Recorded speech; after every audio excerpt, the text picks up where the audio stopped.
Saludos, apreciadas ovejas del redil. Estamos en el día de hoy continuando con nuestra serie Transformando mi carácter. Recuerda que hemos venido compartiendo en varias partes esta serie.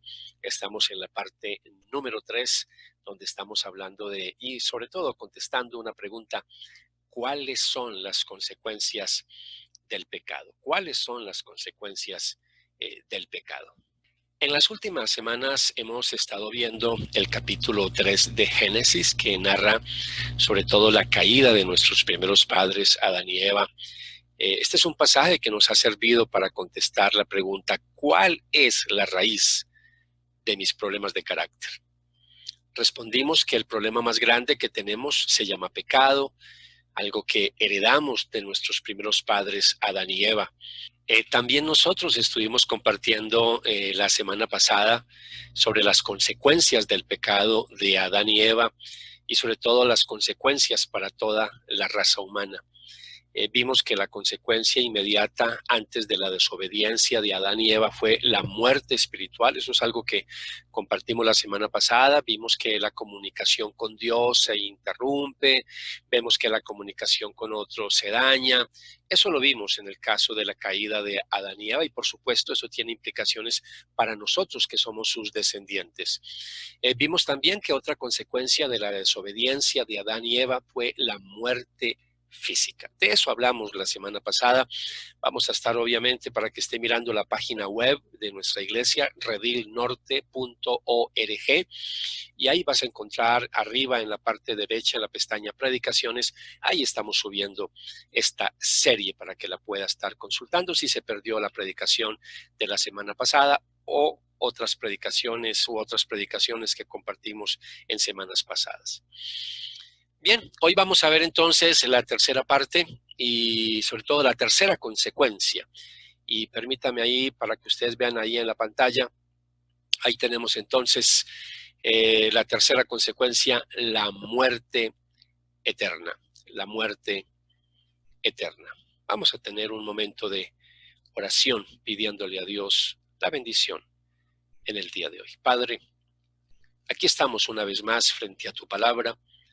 Y queremos pedirte de manera especial, como siempre lo hacemos, que tu Espíritu Santo, Señor, ilumine nuestra mente, abra nuestros ojos para contemplar las maravillas de tu preciosa palabra. Danos entendimiento, Señor, te lo pedimos, Padre Celestial. Danos sabiduría y permite, Dios, que la palabra de hoy nos edifique, que la palabra de hoy corrija lo que tenga que corregir, que la palabra de hoy nos instruya y que nos permita seguir creciendo como es tu anhelo, que crezcamos en el conocimiento y en la gracia de nuestro Señor Jesucristo. Te lo pedimos, Padre, en el nombre de Jesús. Amén y amén. Ok, la muerte eterna. Cuando hablamos de la muerte eterna, estamos hablando de la culminación de la muerte espiritual. Es como explicarles una segunda parte sobre la muerte espiritual. Y quisiera compartir en este momento en pantalla, permítame, yo me cercioro que estén viendo en pantalla. En pantalla pueden ver en este momento el apóstol Pablo cuando nos dice en Romanos capítulo 6, versículo 23, pues la paga que deja el pecado es la muerte. La paga que deja el pecado es la muerte. Y no solo Pablo se está refiriendo a la muerte física, él se está refiriendo sobre todo a la muerte espiritual, sino que también Pablo se está refiriendo a la muerte eterna. Ahí en ese versículo se encierran realmente las tres consecuencias, hablando de muerte física, muerte espiritual y muerte eterna. La enseñanza bíblica de la muerte eterna pues está muy estrechamente muy relacionada con la doctrina de la segunda venida de Jesucristo. Y este es un tema bastante amplio, profundo, pero voy a tratar de ser muy breve en el día de hoy para que al menos tengamos un panorama claro de lo que tiene que ver con esta consecuencia.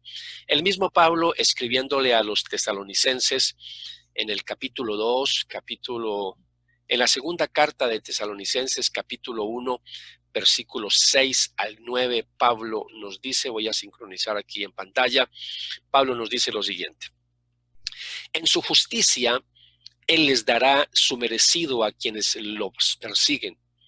Y Dios les brindará descanso a ustedes que están siendo perseguidos y también a nosotros cuando el Señor Jesucristo aparezca desde el cielo.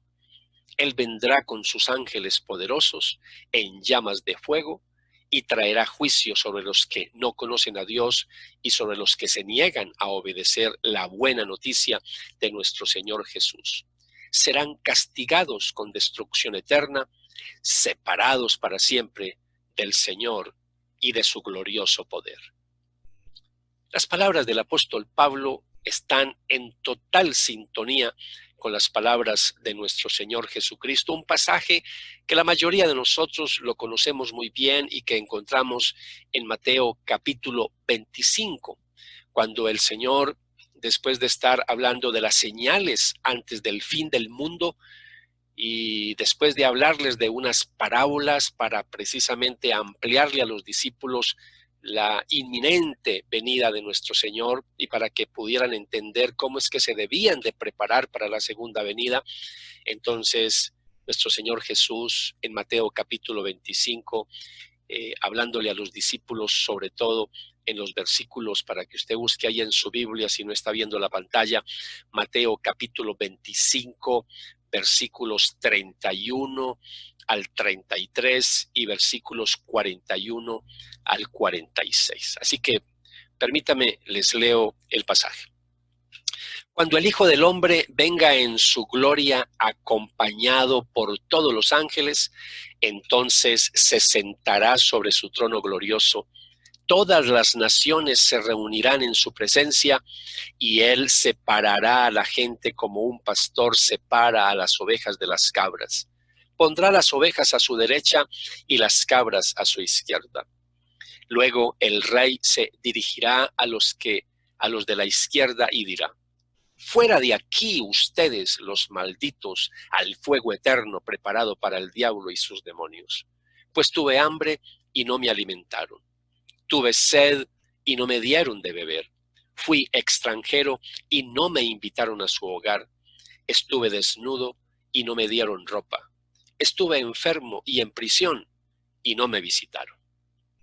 Versículo 44. Entonces ellos responderán: Señor, ¿en qué momento te vimos con hambre o con sed, o como extranjero o desnudo o enfermo o en prisión y no te ayudamos? Y él responderá: les digo la verdad, cuando se negaron a ayudar al más insignificante de estos, mis hermanos, se negaron a ayudarme a mí. Y ellos irán al castigo eterno, pero los justos entrarán en la vida eterna. En otros pasajes, Jesús deja muy claro cómo sería ese castigo eterno, y por eso les decía que este es un tema muy profundo. De hecho, les anticipo, va a tener una segunda parte para el próximo fin de semana. Pero quiero mostrarles algunos pasajes en el día de hoy, y pueden ver ahí en la diapositiva. Quiero compartir con ustedes el pasaje que se encuentra en Mateo, capítulo 13, versículo 40 al 42. Tal como se para la maleza y se quema en el fuego, así será en el fin del mundo. El Hijo del Hombre enviará a sus ángeles, y ellos quitarán del reino todo lo que produzca pecado y a todos aquellos que hagan lo malo. Y los ángeles los arrojarán al horno ardiente, donde habrá llanto y rechinar de dientes. Jesús habla entonces aquí de un horno ardiente donde los condenados van a experimentar un dolor terrible, un dolor intenso. Esto el Señor lo amplía un poco más también en Marcos, capítulo 9, versículo 43 al 48. El Señor Jesús dijo: si tu mano te hace pecar, córtatela. Es preferible entrar en la vida eterna con una sola mano que en el fuego inextinguible del infierno con las dos manos. Si tu pie te hace pecar, córtatelo. Es preferible entrar en la vida eterna con un solo pie que ser arrojado al infierno con los dos pies. Y si tu ojo te hace pecar, sácatelo. Es preferible entrar en el reino de Dios con un solo ojo que tener los dos ojos y ser arrojado al infierno, donde los gusanos nunca mueren y el fuego nunca se apaga. La muerte eterna, mis amados, es descrita aquí por Jesús como el fuego que no se apaga del infierno, y de nuevo con énfasis. Jesús está hablando aquí de un énfasis en un dolor intenso que van a experimentar los condenados. Una persona que muere y es condenada a pasar por la eternidad en el infierno, la Biblia también nos dice que esta muerte eterna la llama la segunda muerte. Y de eso voy a hablar a continuación. Repito, la muerte eterna en la Biblia también se le llama la segunda muerte. Hablando entonces, después de esa muerte física, viene entonces una muerte eterna si alguien no le ha entregado la vida a Jesucristo. En Apocalipsis capítulo 2, versículo 11, leemos: todo el que tenga oídos para oír debe escuchar al Espíritu y entender lo que Él dice a las iglesias. Los que salgan vencedores no sufrirán daño de la segunda muerte. En Apocalipsis capítulo 20, versículo 6, leemos: benditos y santos son aquellos que forman parte de la primera resurrección, porque la segunda muerte no tiene ningún poder sobre ellos, sino que serán sacerdotes de Dios y de Cristo y reinarán con Él durante 1000 años. Por supuesto, en este pasaje no tengo tiempo para hablarles de toda la profundidad que hay aquí, para hablarles lo que tiene que ver con una segunda resurrección, hablarles lo que tiene que ver durante lo que es los 1000 años, el reino milenial. Habrán otras oportunidades donde voy a profundizar en estos pasajes, pero quiero enfatizar sobre todo la enseñanza de la segunda muerte. Y también quiero entonces invitarles a que lean Apocalipsis capítulo 20, versículo 14 y 15. Entonces la muerte y la tumba fueron lanzados al lago de fuego. Este lago de fuego es la segunda muerte. Y todo el que no tenía su nombre registrado en el libro de la vida fue lanzado al lago de fuego. En Apocalipsis capítulo 21, versículo 8 también leemos: pero los cobardes, los incrédulos, los corruptos, los asesinos, los que cometen inmoralidades sexuales, los que practican la brujería, los que rinden culto a ídolos y todos los mentirosos tendrán su destino en el lago de fuego que arde con azufre. Esta es la segunda muerte. Con respecto a la muerte eterna, entonces, a la muerte segunda que llama la Biblia, o a la segunda muerte, surgen algunas preguntas. ¿Por qué es necesario un juicio final? ¿Por qué hay un infierno para castigar a los incrédulos, es decir, para castigar a los no creyentes? Son preguntas que por supuesto tenemos que hacernos.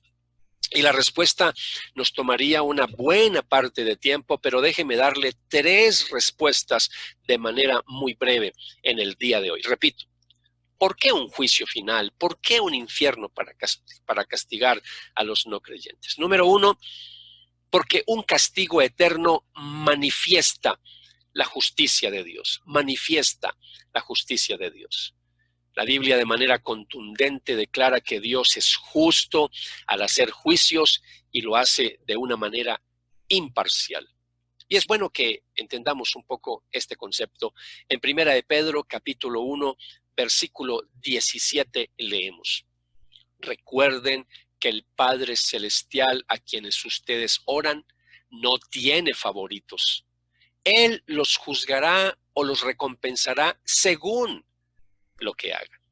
Así que el pasaje es claro en decir que Dios no tiene favoritos, o como dice otras versiones, no hace acepción de personas. Él juzga de manera imparcial, de manera imparcial.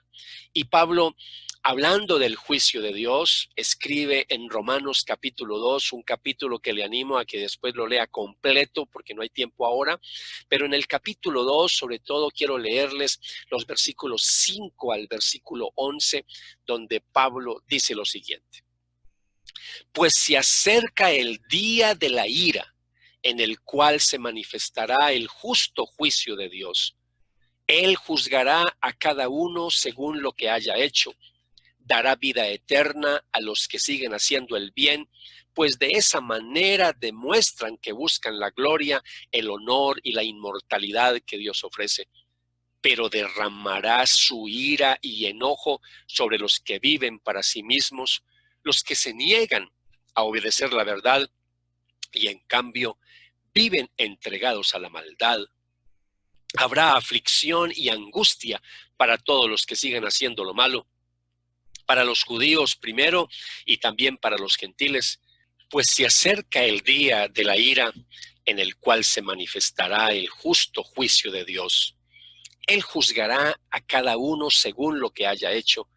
Dará vida eterna a los que siguen haciendo el bien, pues de esa manera demuestran que buscan la gloria, el honor y la inmortalidad que Dios ofrece, pero derramará su ira y enojo sobre los que viven para sí mismos, los que se niegan a obedecer la verdad y en cambio viven entregados a la maldad.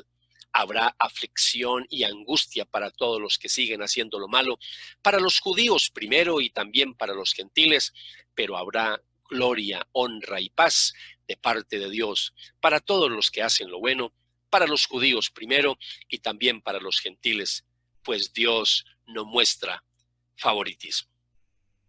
Es por eso, amados, que la Biblia dice que en el día del juicio final en el cielo se va a levantar una gran alabanza por el justo juicio de Dios. Leemos en Apocalipsis capítulo 19, versículo 1 y 2. Después de esto, oí algo en el cielo que parecía las voces de una inmensa multitud que gritaba: Alabado sea el Señor. La salvación, la gloria y el poder le pertenecen a nuestro Dios. Sus juicios son verdaderos y justos. Él ha castigado a la gran prostituta que corrompió a la tierra con su inmoralidad. Él ha vengado la muerte de sus siervos. Se hace necesario entonces un castigo eterno, no solo porque manifiesta la justicia de Dios, sino también porque motiva a vivir una vida en obediencia a Dios. Para los no creyentes, el saber que después de la muerte hay un infierno y que habrá un juicio final, de alguna manera eso les va a proveer algún freno moral en sus vidas. Y para nosotros, los creyentes, los que le hemos entregado la vida a Jesucristo, el saber que hay un juicio final, el saber que también hay un infierno para los que no creen, es una motivación para ser fieles y obedientes hasta la muerte, no como un medio de ganar la salvación, no, porque la salvación es por gracia, sino más bien como un medio de adoración y gratitud a nuestro Dios por la salvación que nos ha regalado, pero también como un medio para obtener una mayor recompensa. Jesús nos dice en su palabra, para poder entender esta parte, dice: almacena tus tesoros en el cielo, donde la polilla y el óxido no pueden destruir y los ladrones no pueden entrar a robar. Mateo capítulo 6, versículo 20. El apóstol Pedro también escribió y nos dice lo siguiente: ya que invocan como Padre al que juzga con imparcialidad las obras de cada uno, vivan con temor reverente mientras sean peregrinos en este mundo. Primera de Pedro 1:17. Así que se hace necesario un castigo eterno, no solo porque manifiesta la justicia de Dios, no solo porque motiva a vivir una vida en obediencia a Dios, sino también, en tercer lugar, porque da un gran motivo para cumplir la gran comisión. La necesidad de predicar el evangelio la vemos mucho más clara cuando vemos que una persona sin Cristo va directa a los horrores del infierno. Una doctrina muy descuidada en el día de hoy. Ya no se habla casi del infierno en nuestras iglesias, pero hay que predicarlo. Debemos predicar el evangelio, las buenas nuevas de Dios, que solo en Cristo hay salvación y que una persona sin Cristo va directamente a una eternidad, apartado, separado, destituido de la gloria de Dios. Pero es mucho más que eso. Va a ir a una eternidad, a un infierno con dolores intensos. En Juan capítulo 3, versículo 16, Dios nos dice a través del evangelista y del apóstol Juan: pues Dios amó tanto al mundo que dio a su único Hijo para que todo el que cree en Él no se pierda, sino que tenga vida eterna.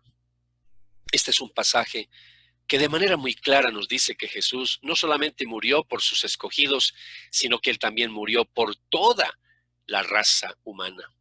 En el versículo 18, el evangelista Juan nos dice: no hay condenación para todo el que cree en Él, pero todo el que no cree en Él ya ha sido condenado por no haber creído en el único Hijo de Dios. Eso está en el versículo 18 de Juan capítulo 3. El apóstol Pedro también nos dice, hablando de la segunda venida de Jesucristo, en segunda de Pedro 3:9. El Señor no se tarda en cumplir su promesa, según algunos entienden la tardanza, sino que es paciente para con ustedes, no queriendo que nadie perezca, sino que todos vengan al arrepentimiento. La próxima semana voy a compartir con ustedes la segunda parte de esta predicación, donde vamos a ahondar un poco más sobre algunas cosas que mencioné. Pero ahora quiero terminar con algunas aplicaciones al mensaje de hoy. Y quiero dirigirme a todos los que me están escuchando, que ya le han entregado la vida a Jesús, que ya son creyentes, que ya son hijos de Dios, que ya son discípulos de Jesús. Frente a los cambios vertiginosos que ha venido dando el mundo, sobre todo en este último tiempo, no solo a raíz de esta pandemia, sino también por los cambios que estamos viendo, cambios políticos, por los cambios económicos, por los cambios que está sufriendo nuestro planeta. Sabemos que la venida de nuestro Señor Jesucristo está muy cerca. No queda mucho tiempo. Y la tarea que tenemos es advertir del juicio que se avecina para el mundo entero. Yo quiero invitarle hoy para que reflexione en las palabras del profeta Ezequiel en el capítulo 3, versículo 18. Ciertamente morirás si no le adviertes, si no hablas para advertir al impío de su mal camino, a fin de que viva. Ese impío morirá por su iniquidad, pero yo demandaré su sangre de tu mano. Estamos llamados a subirnos a la atalaya para vigilar y amonestar al que va por el mal camino. Somos los atalayas de esta última generación que debemos advertir a las personas que ellos sin Cristo van a ir a un destino de tormento eterno. Pero si no lo hacemos, se nos va a demandar la sangre de las personas que pudimos haberles predicado el evangelio y no lo hicimos. Esta advertencia de ser culpable de la sangre de alguno, también la vemos en el Nuevo Testamento. Leemos lo que nos dice Hechos, capítulo 20, versículo 26, donde Pablo nos dice: escuchen, yo sé que ninguno de ustedes entre quienes he andado predicando el reino de Dios volverá a verme. Por tanto, hoy les declaro que soy inocente de la sangre de todos, porque sin vacilar les he proclamado todo el propósito de Dios. Desde el año pasado, yo les invité a hacer una lista para evangelizar. Nos pusimos unas metas específicas para finales de este año 2020. Y te hago una pregunta en el día de hoy. ¿Cómo andas con tu meta? ¿Cómo andas con esa lista de 10 personas que nos hicimos? ¿A cuántas personas les has hablado del Señor Jesús? Recuerda que Dios va a demandar de nuestras manos la vida de las personas que conocemos y viven sin Cristo. Si hablamos de Cristo, si evangelizamos a las personas cercanas a nosotros que no tienen a Cristo en su corazón, el mismo Ezequiel nos dice en el versículo 19, hablando del capítulo 3, si tú les adviertes, pero ellos se niegan a arrepentirse y siguen pecando, morirán en sus pecados, pero tú te habrás salvado porque me obedeciste. Y ahora quiero dirigirme a ti que me estás escuchando, que no le has entregado todavía la vida a Jesús. Y quiero dirigirme en este momento con unas palabras para que reflexione, por favor. Reflexione en esto que le voy a decir. Déjeme decirle que la verdad de Dios es dura a veces, la palabra es fuerte, pero debes saber que si no te arrepientes, vas a morir eternamente, vas a ser excluido de la gloria de Dios, pero lo más grave, vas a ser atormentado para siempre en el fuego del infierno. Recuerda el pasaje que leímos de Juan capítulo 3, versículo 18. No hay condenación para todo el que cree en él, pero todo el que no cree en él ya ha sido condenado por no haber creído en el único Hijo de Dios. Y el mismo Evangelio de Juan nos dice también en el capítulo 3, versículo 36. Los que creen en el Hijo de Dios tienen vida eterna. Los que no obedecen al Hijo nunca tendrán vida eterna, sino que permanecen bajo la ira del juicio de Dios. Jesús te invita ahora mismo a que tengas vida eterna, y Él te dice estas palabras: todos los que tengan sed, vengan. Todos los que quieran, beban gratuitamente del agua de la vida. Si todavía no le has entregado la vida a Jesucristo, este es el momento para hacerlo. Solo Jesucristo puede cambiar tu vida. Solo Jesucristo tiene el poder de transformar nuestras vidas, dándonos una nueva vida, dándonos esa vida en abundancia, dándonos esa vida eterna. Si deseas aceptar la invitación de Jesús de tomar el agua de la vida, es decir, entregarle tu vida ahora mismo a Jesús y reconocer que Él es el Señor y Salvador de tu vida, pídele perdón ahora mismo y arrepiéntete de tus pecados.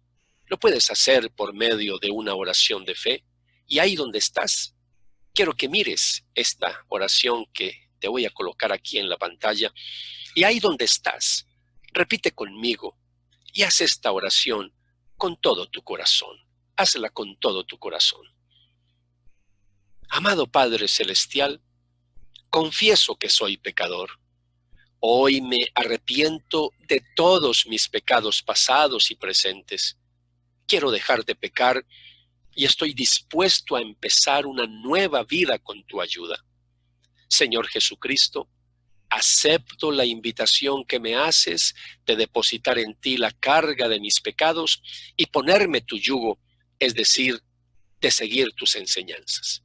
A partir de ahora, haz de mí la persona que tú quieres que yo sea.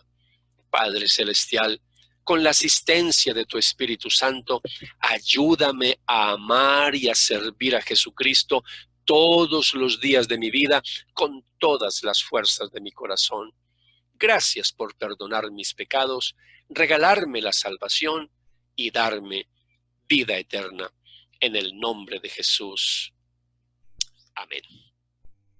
Si hiciste esta oración, te felicito. Y ahora lo que sigue es que te pongas en contacto con la persona que te compartió de Jesús para que comience contigo un curso bíblico que te regalamos en nuestra iglesia y se llama Iniciando mi peregrinaje espiritual. En este curso te enseñaremos a orar, te vamos a enseñar a leer la palabra de Dios, entre otras cosas más que vas a necesitar para tu crecimiento espiritual. Y ahora, iglesia, les invito a terminar con una palabra de oración. Padre Celestial, te damos muchas gracias porque en el día de hoy nos has permitido una vez más estudiar y reflexionar en tu preciosa palabra. Señor, gracias por recordarnos o enseñarnos para los que están escuchando esto por primera vez que hay consecuencias, Señor, terribles por el pecado, que ese pecado de Adán y Eva, Señor, ha tenido consecuencias para toda la raza humana, Señor, que somos herederos de ese pecado. Y, Señor, entender que una consecuencia es la muerte física, pero lo más grave, Señor, es entender que hay una muerte espiritual y que hay una muerte eterna, Señor. Hoy no tenemos sino palabras de gratitud para decirte gracias por habernos regalado la salvación. Gracias por habernos llamado un día, Señor, a formar parte de tu pueblo.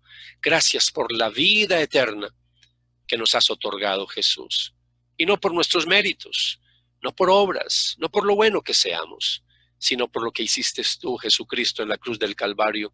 Solamente tú, Jesús, eres el Salvador, solamente tú eres el camino, la verdad y la vida, y nadie llegará al Padre si no es a través de ti, Señor.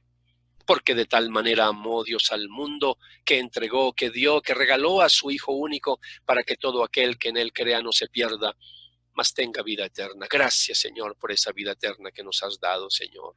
Pero también, Señor, queremos aprovechar en este momento para orar por todos nuestros seres queridos, para orar por nuestra familia, para orar por todas las personas cercanas a nosotros, Señor, que no te conocen. Señor, ten misericordia de sus vidas. Traiga a la memoria, a la mente en este momento ese ser amado, ese familiar, ese amigo, ese pariente, ese compañero de trabajo, de estudio, que no conoce de Jesús, que no le ha entregado la vida a Jesús. Y este es un buen momento para que clames a Dios, para que intercedas por él, para que pidas a nuestro Padre Celestial que toque su corazón, que tenga misericordia de él o de ella. Este es un momento para que oremos.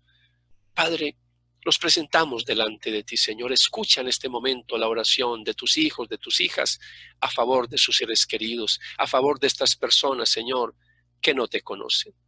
Señor, ayúdanos a prepararnos también para compartir las buenas nuevas de salvación. Y hoy también queremos decirte, Señor, perdónanos. Perdónanos por las veces que hemos tenido la oportunidad de predicar tu palabra, por las veces que hemos podido predicar de tu evangelio, Señor, y no lo hemos hecho. Perdónanos. Aquí estamos para decirte, Señor, queremos prepararnos, Señor, para evangelizar, queremos prepararnos para ganar esas personas para ti, Señor. Padre, gracias por el mensaje de hoy y permite que podamos continuar, Señor, la próxima semana profundizando en este maravilloso tema. Pedimos tu bendición, Señor, para nuestras vidas, pero también para toda nuestra iglesia, para el redil, Señor, de la Huacatala, para el redil del norte, Señor. Una bendición muy especial para cada familia, Señor, para cada personita que asiste a nuestras comunidades. Oramos, Padre, en el nombre de Jesús, dándote muchas gracias y pidiendo la guianza y la llenura de tu Espíritu Santo. Amén y amén.